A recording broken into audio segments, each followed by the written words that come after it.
사도행전 20장 32절 딱 한 절 말씀 가지고 같이 은혜를 나누겠습니다. 은혜의 말씀에 부탁하노니, 이런 제목으로 같이 은혜를 나누도록 하겠습니다. 사도행전 20장 32절 말씀, 은혜의 말씀에 부탁하노니. 우리 같이 합독합니다. 지금 내가 여러분을 주와 및 그 은혜의 말씀에 부탁하노니 그 말씀이 여러분을 능히 든든히 세우사 거룩하게 하심을 입은 모든 자 가운데 기업이 있게 하시리라. 아멘. 여기 이제 바울이 당부하는 말 중에 지금 나왔는데요. 내가 여러분을 어디에다 부탁했어요? 주와 및 그 은혜의 말씀에 부탁했다. 어디다 부탁했다고요? 주와 및 그 은혜의 말씀에 부탁했다. 우리 지난번에는 능력의 말씀에 대해서 같이 은혜를 나눴는데, 이번에는 은혜의 말씀에 내가 부탁했다. 그리고 그 은혜의 말씀이 어떻게 되냐면요, 그 말씀이 여러분을 든든히 세우사, 그 은혜의 말씀이 나를 든든히 세우고 거룩하게 하심을 입은 모든 자 가운데 기업이 있게 하시리라. 그럼 그 은혜의 말씀은 나를 든든히 세울 뿐더러 결국엔 나를 기업이 있게 한다. 그거는 은혜의 말씀을 내가 가지고 있으면 내가 흔들리지 않고 기업이, 우리 나의 영원하신 기업, 생명보다 더 귀하다, 이런 찬송가 구절도 있는데요. 하나님이 주시고자 하는 약속의 기업들을 유업으로 얻는 자가 뭘 가지고 있으면요? 은혜의 말씀을 가지고 있으면. 그래서 오늘 그 은혜의 말씀에 대해서 먼저 살펴보고요, 기업에 대해서 살펴보도록 하겠습니다. 이 사도행전 14장 3절, 두 사도가 오래 있어 주를 힘입어 담대히 말하니 주께서 그들의 손으로 표적과 기사를 행하게 하여 주사 자기 은혜의 말씀을 증언하시나니. 그래서 여기 보면요, 자기 은혜의 말씀을 증언했다. 근데 뭘로 증언했어요? 표적과 기사를 행하게 하여 자기 은혜의 말씀을 증언하게 했다. 또 히브리서 2장 4절 보면 하나님도 표적들과 기사들과 여러 가지 능력과 및 자기의 뜻을 따라 성령이 나누어 주신 것으로서 그들과 함께 증언하느니라. 마가복음 16장 20절, 제자들이 나가 두루 전파할세 주께서 함께 역사하사 그 따르는 표적으로 말씀을 확실히 증언하시니라. 지금 계속 이제 은혜의 말씀이, 그러면 우리 지금 이 세 절 말씀을 토대로 은혜의 말씀이 뭔 것 같아요? 그 말씀에 따라서 어떤 표적, 기사, 이런 것들이 내가 받은 은혜의 말씀에 따라서 그 말씀의 능력들이 나가죠. 주께서 함께 하시기 때문에. 그러니까는 은혜를 받았다는 것은 내가 뭐가 가지고 있는 거예요? 하나님의 어떤 표적을, 어떤 능력들을 내가 입었다는 게 은혜를 받았다는 거야. 많은 사람이 은혜 받았다는 얘기를 많이 하는데, 그리고 그런 말들을 증언해야 할 때 그 말이 다른 사람에게도 똑같은 어떤 표적과 똑같은 어떤 능력들로 나가게 돼 있어요. 근데 나도 아직 경험하지 않은 말을 하다 보면 그냥 그래요. 다 맞는 말인데 그냥 그래. 뭔가는 빠졌어. 그러니까 이런 거예요. 내가 떡볶이 만드는 거 가르쳐 줄게. 고추장 넣고 떡 넣고 끓이면 돼. 이렇게 말해준 거예요. 그럼 다 그렇게 하면 될 것 같아. 근데 그거 제일 중요한 게 뭐예요? 화력 조절이잖아. 화력 조절. 불 조절을 잘해야 맛있잖아. 떡볶이 끓일 때, 그쵸? 그리고 그릇도 굉장히 중요해요. 떡볶이 끓일 때. 이게 프라이팬에다 하느냐, 양은 냄비에다 해야 되느냐, 뭐에 따라 이게 다르잖아요. 그쵸? 전자레인지에다 돌리느냐. 이에 따라 이게 아무리 물하고 고추장 넣었다 해서 맛있게 되는 게 아니에요. 그러다 보면 또 떡 종류도 굉장히 중요하죠. 이게 쌀떡이냐 밀가루떡이냐 중요하잖아. 그것처럼 내가 경험하지 않고 내가 어떤 하나님으로부터 어떤 은혜의 말씀을 내가 표적을 받았든지 어떤 능력이 그 말씀의 능력의 위력을 내가 경험하지 않고서는 남한테 증언하게 될 때 그 말씀은 힘이 없다는 거예요. 그래서 제자들도 그런 말씀을 증언했다는 거야. 내가 경험한 말씀, 내 속에서 어떤 표적이나 하나님의 어떤 능력들이 부어진 그 말씀을 내가, 그러니까 지금 담대히 말씀을 증언했다고. 그래서 저는요, 이렇게 설교 듣다 보면 그럴 겁니다.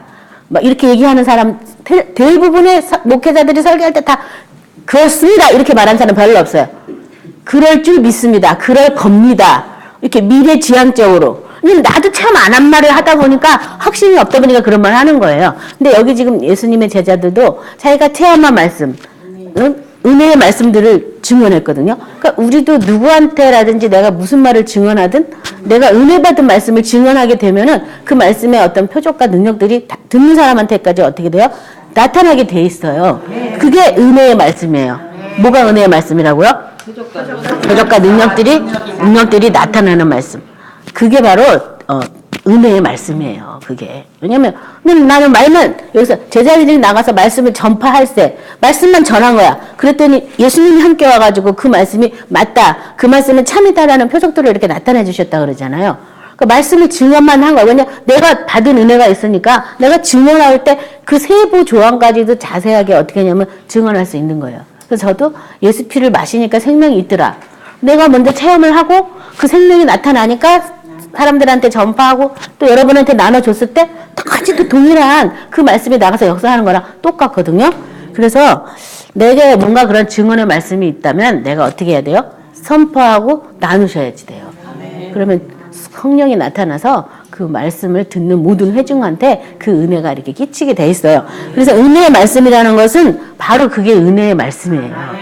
그래서 그것이 말씀이 우리 제가 지난번에 우리 믿음은 바라는 것들의 실상이다. 보이지 않는 것들의 증거다. 내가 말씀을 믿는다면 실상이 될 때까지 믿어야 되고 내가 말씀을 믿는다면 증거가 나타날 때까지 믿어야 되는 거예요. 많은 사람들이 말씀을 믿긴 믿는데 나한테 아무런 증거, 아무런 표적이 안 와도 그냥 믿는다라고 생각하는 거예요. 그게 아니에요. 말씀이 살아있는 하나님이잖아요. 살아있다고 그러잖아요. 영원부터 영원까지 계속 됐잖아요. 이 말씀으로 모든 만물을 창조하시고 지금도 말씀으로 붙잡고 계시잖아요. 우리도 말씀 속에 지금 있는 거잖아요. 예수 안에서. 그렇다면 이 말씀이 얼마나 능력 있고 강력한 건데 나한테 아무런 표적과 능력이 안 나타난다면 여러분은 그거를 기도하셔야 돼요. 간절히 구하셔야지 돼요. 말씀이 이렇게 하랬는데 왜 나 안 됩니까? 말씀이 이렇다는데 왜 지금 현실 생에는 그렇지 않죠? 그걸 기도해야죠. 기도하면 하나님께서 그 말씀이 내가 어떻게 잘못 알고 있는지 알려주시거니와 또 그 말씀을 보충한 다른 말씀들로 나를 또 새롭게 해주셔서 이 말씀이 능력이구나. 지금 우리가 지금 내가 살고 있는 이 세계를 떠난다고 생각했을 때 지금 내 자식들이라든지 누구한테 뭐를 당부하겠어요? 주와 은혜의 말씀에 내가 너희를 당부한다. 이렇게 담대히 말을 할 수 있어야 되잖아요. 왜냐면 그 말씀이 내게 와서 많은 은혜를 갖다 주고 그 어떤 그런 능력으로 내가 새롭게 되고 그 말씀 안에서 하나님을 알게 되고 막 했으면 정말 그 말씀이 우리 자손들을 붙잡아주고 그렇게 부탁할 수밖에 없는데 내가 그런 거를 체험하지 못했다면 그 능력의 말씀에 부탁할 수 없잖아요. 그렇죠? 그냥 통장에 돈은 얼마 있으니까 비밀번호는 뭐야 이런 걸로 가르쳐 주면서 그거 너 찾아가지고 내가 어떻게 이 세상에 얻게 되면 써라 이렇게 되는 거 아니에요? 그래서 제가 업무 같은 성경을 썼을 때 이 책을 과연 누가 볼 것인가? 처음에 하나님이 쓰래서 썼으니까 근데 내가 그래 최소한 우리 자녀들은 보겠지 이렇게 생각을 하면서 줄 수 있는 게 없으니까 이 말씀이라도 나눠주자. 그리고 사실 독자가 3명이라도 좋다 이러고 쓴 거거든요. 우리 남편 우리 애들 2 그래서 그냥 하나님의 명령이 아니면 그렇게 책을 쓸 수는 없었겠죠. 근데 아무튼 최소한 3명은 볼 테니까 내 자녀가 지금은 안 보더라도 자기 삶에 어떤 위험이 닥치면 한번 엄마가 쓴 책을 보겠지. 그리고 제가 책을 썼어요. 그처럼 은혜의 말씀에 이렇게 부탁한다는 것은 말씀의 능력을 내가 알고 있다는 거예요. 그래서 말씀은 강력이다. 이런 옛날 성경에는 요새 개역개정은 위력이다 이렇게 표현했는데 강력이에요. 강력. 말씀이. 그래서 그것이 바로 은혜 받은 말씀이고 그 은혜 받은 말씀이 우리를 어떻게 해요? 든든히 세운다고. 사도행전 14장 23절은 그냥 참고로 읽겠습니다. 각 교회의 장로들을 택하여 금식 기도하며 그들이 믿는 주께 그들을 위탁하고. 그러니까 말씀에 위탁하고 주님께 위탁했다. 내가 이 사람들을 운영하고 할 수 없으니까 주님께 부탁하고 말씀에 부탁했다는 거예요. 우리도 마찬가지. 내 자녀 내 맘대로 안 돼요. 나도 내 맘대로 안 되는데 내 자녀 어떻게 되겠어요? 그럼 주님께 부탁하고 말씀에 어떤 성경 말씀을 자꾸 선포하면서 그 말씀대로 역사해 달라고 부탁하는 거. 그게 위탁하는 거잖아요. 그렇죠? 부탁 정도가 아니죠. 위탁이라는 것은요. 아예 그냥 모든 것을 위임해가지고 나의 권리 이런 건 없고 모든 걸 다 그냥 맡기는 거죠. 그렇죠?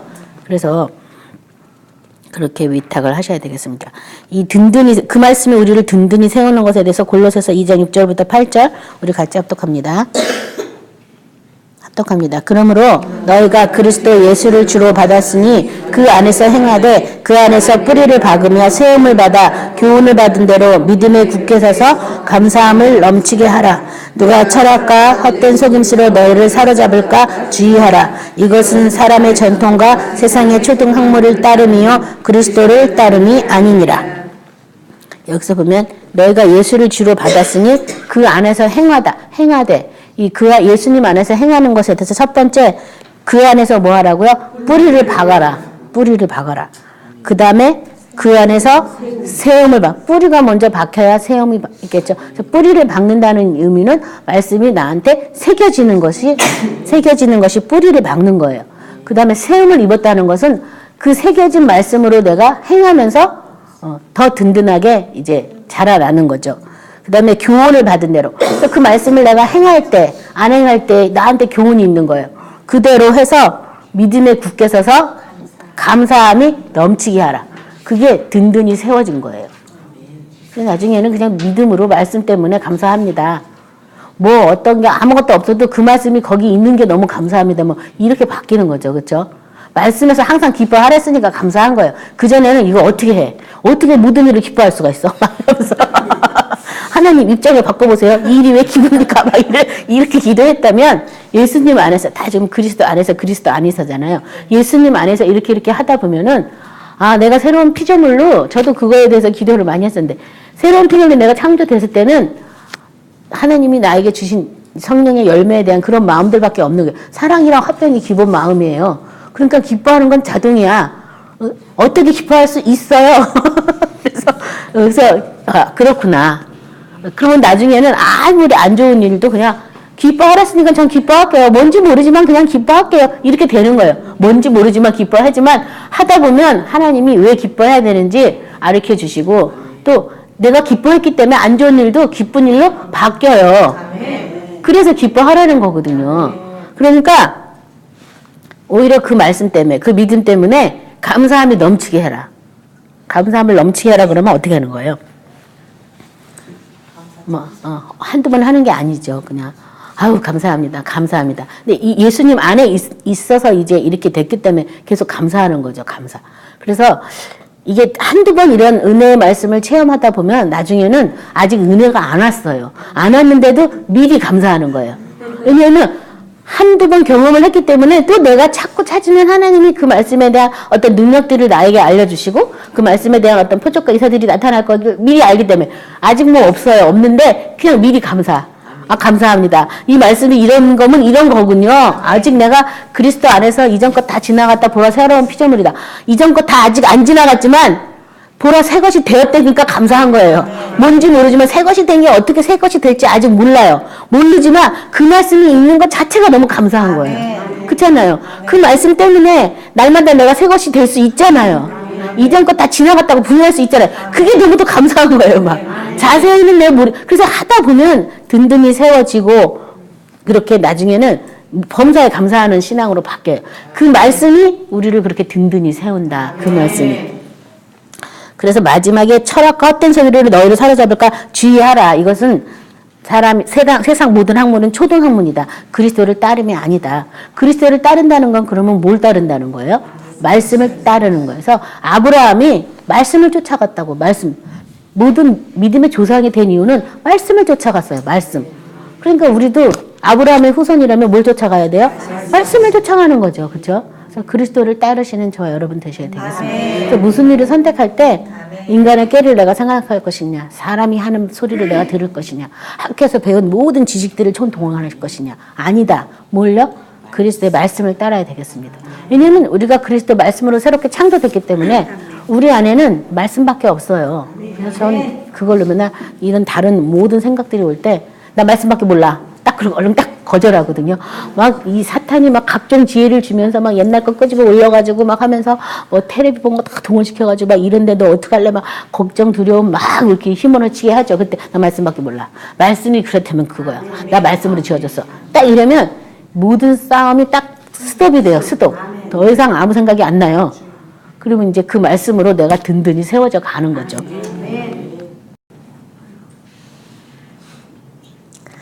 그래서 이제 그 은혜의 말씀이 우리를 든든히 세우고 나중에는 기업이 있게 한다 그랬잖아요. 거룩하게 된 무리들에게, 그 앞에 구절에 거룩하게 된 무리들에게 기업이 있게 된다. 그래서 사도행전 26장 18절에 그 눈을 뜨게 하여 어둠에서 빛으로 사단의 권세에서 하나님께로 돌아오게 하고 죄사함과 나를 믿어 거룩하게 된 무리 가운데서 기업을 얻게 하리라 하더이다. 하나님께 돌아오고 그 다음에 죄사함과 나를 믿어 거룩하게 된 무리 가운데서 기업을 얻게 된다.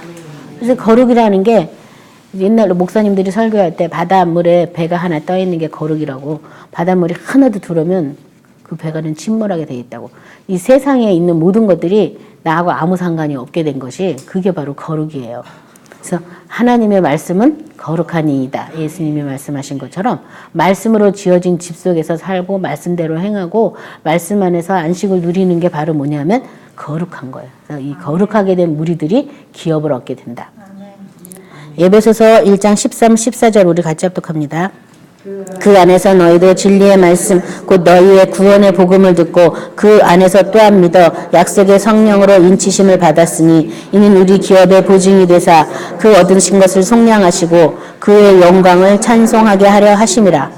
그 안이 예수님 안에서 진리의 말씀 이코르 너희 구원의 복음을 들었다. 진리의 말씀을 듣고 그 다음에 또 그 예수님 안에서 또한 진리의 말씀을 믿어서 약속의 성령으로 인치심을 받았다. 이 인침을 받았다는 게 성령이 예수에 대해서 증언하셔서 그 어떤 표적과 어떤 능력들과 기사들이 나타나는 게 인침을 받았다라고 표현하는 거예요. 왜 이렇게 했냐면 우리 기업의 보증이 되게 하려고 그렇게 했다. 에베소서 1장 18절 너희 마음의 눈을 밝히사 그의 부르심의 소망이 무엇이며 성도 안에서 그 기업의 영광의 풍성이 무엇이며. 그래서 여기 계속 지금 마음에 아까 눈을 뜨게 하고 여기서는 마음의 눈을 밝혀서 부르심의 우리를 부르신 목적이 뭐냐. 이것에 대해서 내 마음의 눈을 열어서 봐야 된다는 거예요. 그 다음에 성도 안에서 그 기업의 영광의 풍성이 또 뭐냐. 영광의 풍성. 그 기업의 영광의 풍성. 이것들을 우리가 알기를 이미 예배소 교회에 바울이 기도해놨죠. 그래서 저 여러분들 이걸 알고 있어야 돼요. 골로새서 1장 12, 14절 우리로 하여금 빛 가운데서 성도의 기업의 부분을 얻기에 합당하신 하나님 아버지께 감사하시기를 원하노라. 그가 우리를 흑암의 권세에서 건져내사 그의 사랑의 아들 나라로 옮기셨으니 그 아들 안에서 우리가 속량 곧 죄사함을 얻었도다. 여기도 보면 빛 가운데서 성도의 기업의 부분을 얻기에 합당하게 하신 아버지께 감사. 되게 길게 한 거죠. 그렇죠? 기업은 그럼 어떤 상태? 빛 가운데서 얻게 된다. 빛. 그러니까 어둠이 조금 더 없어야 되는 게 아까 거룩하게 된 무리들이 기업을 얻게 된다. 그 말이에요. 빛. 그래서 말씀이 바로 우리 안을 비추는 생명의 빛이다. 히브리서 9장 15절 이로 말미암아 그는 새 언약의 중보자시니 이는 첫 언약 때 범한 죄에서 속량하려고 주구사 부르심을 입은 자로 하여금 영원한 기업의 약속을 얻게 하려 하심이라. 그래서 영원한 기업의 약속은 하나님의 아들이 되는 것이죠. 아들이라 하늘 나라를 우리가 유업으로 얻는 것이 하나님 아버지의 영원한 기업의 약속인데 아들이 되려면 어떻게 해야 돼요? 어떤 사람이 아들이 된다고 그랬어요? 우리 계시록 옛날에 22장 할 때 이기는 자가 생명수 샘물을 얻은 자가 유업을 얻을 것이고 이기는 자가 그 생명수 샘물을 얻게 된다고. 그러니까 이기는 자야지만 하나님의 아들이 되는 거예요. 그러니까 영적 전투는 누구든지 다 지나가야 될 필수 코스. 그러니까 싸움하는 거 싫어하지 말고 두려워하지 말고 싸우세요. 이미 이긴 싸움 싸우는데 뭐가 힘들어요. 그렇죠? 이게 끝을 알지 못하고 싸운다면은 우리가 힘들겠고 언제까지 싸야 될지 모르겠지만 이미 이긴 거, 예수님이 다 이긴 거를 뭘 이겼는지 우리가 모르니까 그 이김의 내용을 알기 위해서 싸우는 것 뿐이에요. 그러니까 아주 큰 싸움을 예수님이 다 하셨기 때문에 우리가 그 큰 싸움을 할 그것은 안 돼요. 내가 감당할 수 있는 것만 할 수 있도록 성령이 우리 가운데 오셔서 역사하시니까 그것만 하세요. 또 아직 큰 것까지 바라보고 하지 말고 지금 내가 싸울 수 있는 것만 싸우시기 바랍니다. 그래서 자꾸 하다 보면 나중에 점점 어둠은 물러가고 빛으로 우리가 새롭게 단장되죠. 그래서 그것이 바로 빛의 열매가 우리의 기업이에요. 빛의 열매.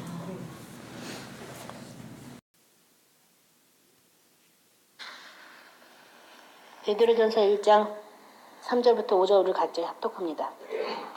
우리 주 예수 그리스도의 아버지 하나님을 찬송하리로다. 그의 많으신 긍휼대로 예수 그리스도를 죽은 자 가운데 부활하게 하심으로 말미암아 우리를 거듭나게 하사 산 소망이 있게 하시며 썩지 않고 더럽지 않고 쇠하지 아니하는 유업을 있게 하시니 곧 너희를 위하여 하늘에 간직하신 것이라. 너희는 말세에 나타나기로 예비하신 구원을 얻기 위하여 믿음으로 말미암아 하나님의 능력으로 구하심을 받았느니라.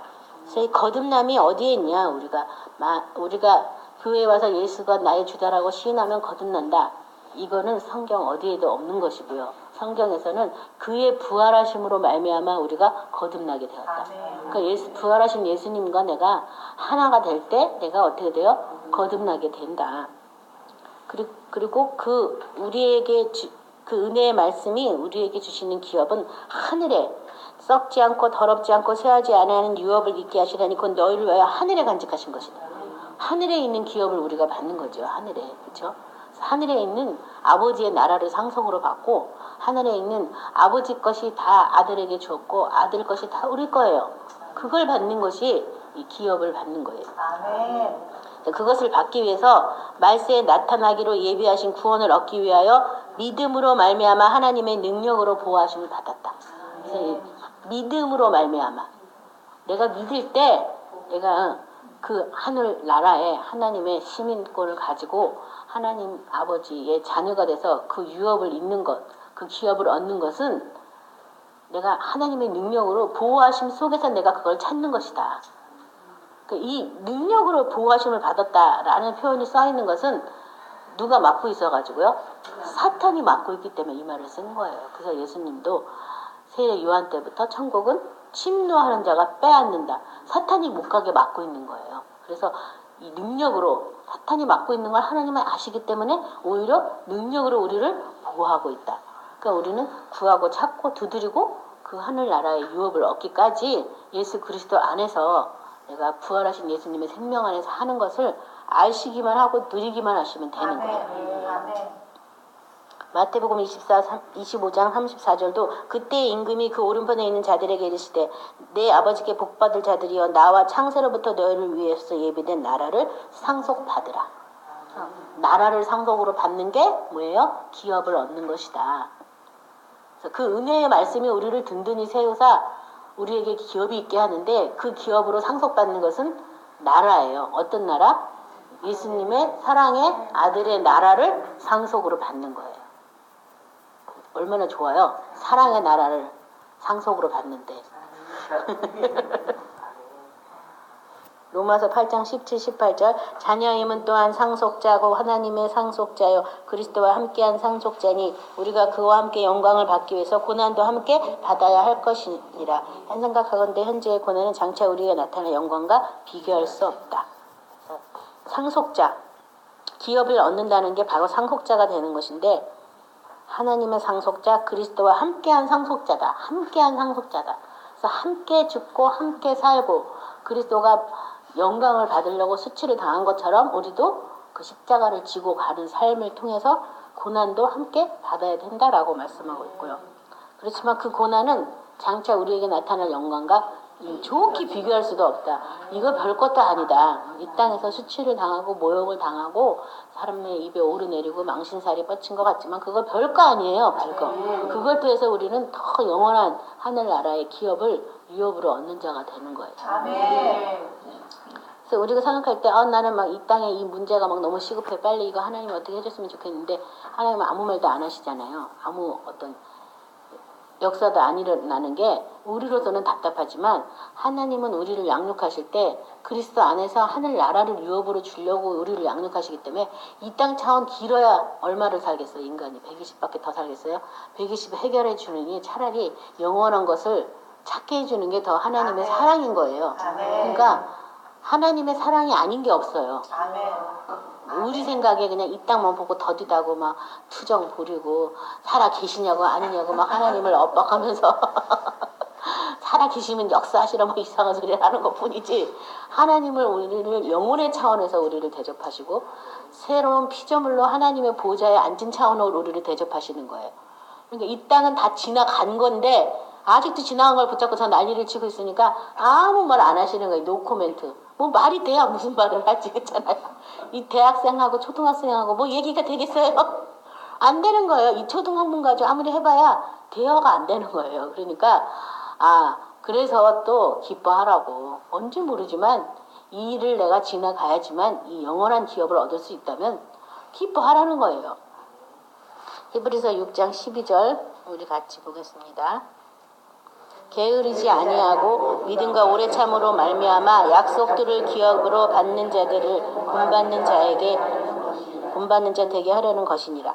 그래서 약속들을 기업으로 받는 자라고 되어 있고요. 17절에는 하나님은 약속을 기업으로 받는 자들에게 그 뜻이 변하지 아니함을 충분히 나타내시고 그의 일로 맹세로 보증하셨다. 약속을 기업으로 받는 자들에게 그 뜻이 변하지 않는 것을 충분히 나타내시려고 그 일을 맹세로까지 보증하셨다. 하나님 말씀이 얼마나 신실하신지 맹세로 보증까지 하셨다. 제가 시편 119편 111절 안 읽었는데 우리 같이 합독합니다. 주의 증거들로 내가 영원히 나의 기업을 삼았사오니 이는 내 마음의 즐거움이 됨이니이다. 그래서 증거가 나의 기업이 되는 것이다. 그래서 이 은혜의 말씀을 내가 먼저 경험해야 그 은혜의 말씀이 나를 든든히 세우고 그 다음에 그 말씀들이 나를 하나님의 영원한 기업을 얻는 자들이 되게 한다. 그러니까는 뭐가 제일 중요한 거예요? 은혜의 말씀을 내가 경험하는 게 중요하겠죠. 근데 이 성령이, 은혜의 성령님이 하나님이 우리에게 은혜를 준 것들을 알려주려고 오셨거든요. 그러니까 누구한테 부탁하면 돼요? 성령님께 부탁하셔서 말씀이 그냥 듣고 아는 말씀이 아닌 은혜의 말씀이 되기까지 뭐 해야 돼요? 두드리고 찾고 구하는 자들이 먼저 되셔야 돼요. 그래서 이거 말씀이 이런데 어떻게 범사에 어떻게 감사합니까 주님? 막 이러면서 막 그냥 물어보는 거예요 그냥. 그래서 막 물어보다 보면 안 돼요. 그러면 왜 안 됩니까? 그러면 또 그 뒷구절에 그리스도 예수 안에서 그럼 예수 안에 있는 것도 뭡니까? 또 막 이러면서 또 물어보게 되는 거예요. 그러면 많은 성경에 예수 안에 있는 구절들로 우리가 예수 안에 있는 게 뭔가를 가르쳐줘요. 딱 꼭 집어가지고 내가 예수 안에 있는 거 말해줄게. 들어봐. 이렇게는 한 번도 하신 적이 없어요. 여러 가지 말씀을 저한테 막 줘가지고 그 말씀 속에서 그 뜻이 풀이되게. 그러니까 뭔가 기도하는데 말씀이 왔다는 건 아주 감사한 일이에요. 뭔가 그 말씀에 세계로 나를 인도해 주려고 준 말이니까 말씀을 하나님의 모든 예언의 말씀을 뭐 소멸치 말라 이런 구절도 있는데 말씀이 나한테 탁 떠오른 건 내 생각이 아니에요. 그 많은 이 많은 약속의 말씀에서 그 말씀이 딱 어떻게 떠오르겠어요? 그건 하나님이 주셔서 떠오른 거니까 그 말씀을 잊어버리기 전에 빨리 적어놓고 벽에 붙여놓고 기도하면서 마음에 새기시기 바랍니다. 그래서 모든 것이 협력하여 선을 이루리라 그러면 아멘. 모든 것이 다 좋아지는 걸 알고 좋아하고 끝내지 말고 기도하는데 그 말씀 전체를 다 써놓는 거예요. 하나님을 사랑한 자 그 뜻대로 부르심을 입은 자들에게는 모든 것이 협력하여 선을 이룬다. 그걸 딱 써서 붙여놓고는 선을 이루시는 하나님 감사합니다. 찬양합니다. 근데 그러면서 그 말씀을 자꾸 쳐다보면 뭐라 그래요? 거기 하나님을 사랑하는 자 이렇게 써 있잖아요. 그러면 하나님을 사랑하는 게 뭡니까? 그러고 물어봐야죠. 그렇죠? 그래서 하나님을 사랑하는 내가 하나님을 사랑하는 자인가 아닌가? 먼저 막 물어봐서 그러면 성경에 하나님을 사랑하는 게 뭔가에 대한 구절들이 또 막 나와요. 그런 구절들을 또 하나님이 이렇게 떠오르게 해주든지 설교 말씀에 듣게 해주든지 해서 하나님을 사랑하는 게 뭐라는 것을 그전에는 내가 내 힘으로 내 노력으로 막 가가지고 내 생각으로 막 하나님을 사랑하는 거예요. 열심히 예배드리고 봉사하고 막 그게 내가 하나님 사랑하는 거라고 생각해가지고 막 내 맘대로 하는 거야. 막 가족의 원망을 들어가면서 막 근데 성경에 보면 하나님을 사랑하는 게 뭐라고 써 있어요? 계명을 지키는 것이다라고. 나를 사랑하는 계명을 지키는 것이라고. 그러면 계명이 또 뭡니까? 이런 내가 너희를 사랑한 것 같이 너희도 서로 사랑하는 거잖아. 그럼 예수님이 날 어떻게 사랑하는지를 알아야 될 거 아니에요. 그럼 또 그거를 막 찾다가 보면은 하다 보면 이제 나중에 그 다음 구절 뜻대로 부르심을 입은 자. 사랑하는 자는 해결이 됐어요. 그 다음에 뜻대로 부르심을 입은 자. 하나님의 뜻이 그럼 또 뭐야? 그걸 또 막 그 다음에는 또 막 생각을 하는 거죠. 하나님의 뜻이 뭡니까? 그러면 성경에 많이 있죠. 영생을 받는 것이 하나님의 뜻이니라 뭐 이런 구절이 있고, 뭐 우리가 거룩하게 되는 것이 하나님의 뜻이고, 하나님의 뜻은 여러 구절에 또 써 있어요. 그걸로 또 하나님의 뜻을 이제 파악을 한 다음에, 그 다음에 결국은 마다들의 형상을 이루는 게 하나님의 뜻이에요. 그러면 내가 아직 하나님의 아들인 예수님의 형상을 못 입어서 아직 모든 것이 섭렵하여 선을 이루지 않는구나. 그러면서 또 막 회개하면서, 그러면서 또 나를 든든히 세워가면서 하다 보면 내가 예수님의 성품으로 형상으로 밟아가죠. 그러면 모든 것이 어떻게 해요? 그제서야 협력하여 선을 이루어지는 거지. 그 맛이 좋다고 당장 모든 것이 다 풀어지면서 내 맘과 내 뜻대로 되는 게 아니에요. 하나님이 말씀하시는 선과 내가 생각하는 선이 달라요. 그래서 그 말씀을, 은혜의 말씀을 주시면은 그 말씀을 내가 붙잡고 기도하고 바라보고 묵상하고 막 붙여놓고 잊어버려요. 우리는 말씀 우리 무척 많이 줬거든요. 근데 무척 많이 잊어버린 거예요. 근데 그거를 막 써가지고 그 말씀에 대한, 그게 말씀에 대한 은혜를 받는 거죠. 위력을 체험하는 거예요. 그래서 말씀 하나 받으면 여러 가지 말씀이 막 거기 플러스가 돼요. 그래서 풍성해지죠. 그래서 이제 모든 것이 협력하여 선을 이루는 것에 대해서 배웠으면 그 선을 이루시는 하나님에 대해서 또 아는 거예요. 그래서 하나님은 정말 선하신 하나님이시구나. 그래서 이제 우리가 점점 든든히 세워지고 그 말씀이 나를 기업이 있게 하는 거예요. 나중에는. 그래서 말씀을 밭에 감추인 보하다. 밭을 다 샀다. 이런 구절들 있잖아요. 그처럼 말씀을 그러면 이제 사러 가는 거죠.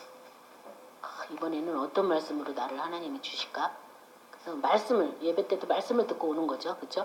그것처럼 말씀에게 나 자신도 부탁하거니와 말씀에게 누구도 부탁할 수 있는 그런 말씀의 능력이 우리 가운데 체험되어지고 그 표적과 기사들이 나타내는 그런 은혜의 말씀들이 우리 안에 풍성히 있기를 기도하시기 바랍니다. 오늘 말씀을 생각하면서 기도하겠습니다.